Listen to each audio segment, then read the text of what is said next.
On my channel, I've been talking a lot about how retro games are shaped by movies, comic books, and how today's indies carry that same magic.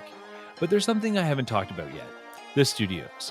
The creators with clear visions, sharp inspirations, nostalgia executed with precision. These are the teams that don't just reference the past, they understand it, honor it, and push it forward. When I asked myself, where do you even start when thinking about how to make a modern indie with a retro heart, I keep landing on a few names. Thierry Boulanger, Frédéric Gimus, and Simon Lechance, aka Latch. All from Quebec, all absolutely killing it, all proving that you can still make games feel wonderfully classic and completely new. Thierry, breaking down how Sea of Stars draws from Chrono Trigger and Super Mario RPG. The high-level pitch, I guess, for Sea of Stars was, there was never a game that ticked all the boxes.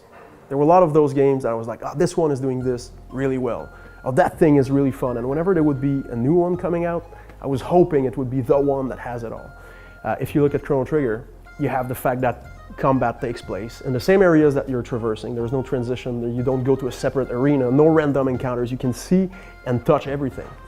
Then you look at Super Mario RPG with the timed inputs, right? Which makes kind of like combat is turn-based, but it's also active. There's something to it, like fighting a new enemy is not just, here's a health bar, here's the weakness, let me exploit that.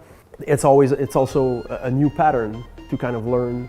And if you fail on a boss, it's not just, oh, let's try again, but drink more potions. It's like, oh, I can execute better at blocking and things like that. And it was always clear to me that that makes combat more engaging. Frédéric, modernizing beat-em-up genre mechanics in Shredder's Revenge and Cosmic Invasion.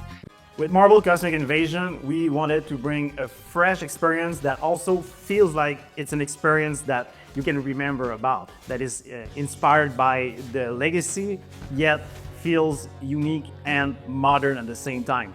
It's the great adventure that you can share with players of all ages and go on into this amazing adventure. And Simon explaining why ideas matter less than execution.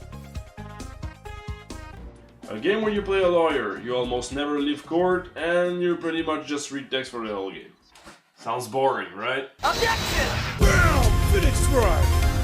Phoenix Wright is a perfect example of a weird idea but executed so well. Basically the only thing you do is read a story, but the dialogue and character are so compelling, it's just awesome.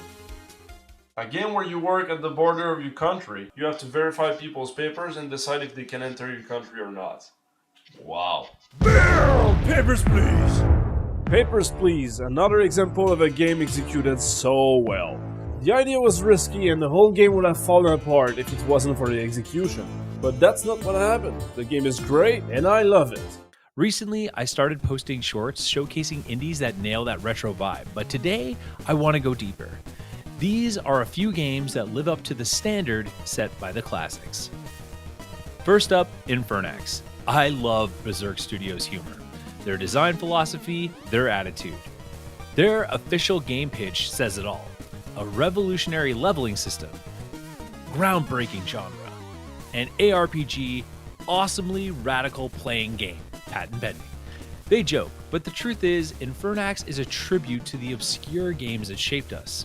Castlevania 2, Simon's Quest, Legend of Zelda 2, Adventures of Link, the tough ones, the weird ones, the ones that took months to beat and made you feel like a hero when you finally did. You get moral choices that shape the story, good or evil paths, consequences that matter, and yes, the game has violent pixel blood. So much blood, buckets of it. And later, they added co-op so you can share the pixel carnage with a friend. Beautiful. Now for Sea of Stars. The feels in this game.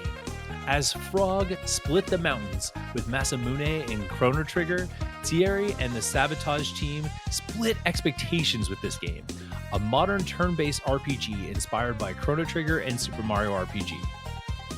They even brought in Yasunori Mitsuda to compose a few tracks. Timed hits, synergy attacks, 6 unique playable characters, a heartfelt story, and Garl, everyone's favorite.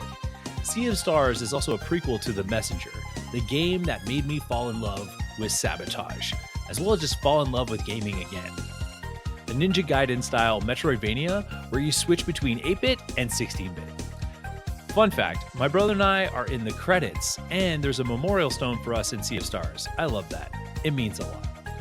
Thierry's interviews on game pitching are a must-watch. Clear, smart, inspiring. They make you want to support everything Sabotage creates. Now, Shredder's Revenge and Cosmic Invasion.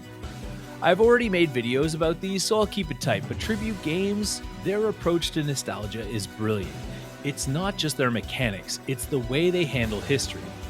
Every level in Shredder's Revenge is packed with references, characters, and locations that made TMNT iconic.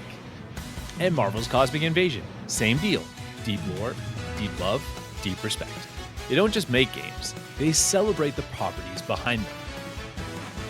I hope this video shows how indies capture the retro spirit, not by copying the past, but by understanding it. Deeply, respectfully, rhythmically. These games honor the classics, push forward, and deserve to be celebrated.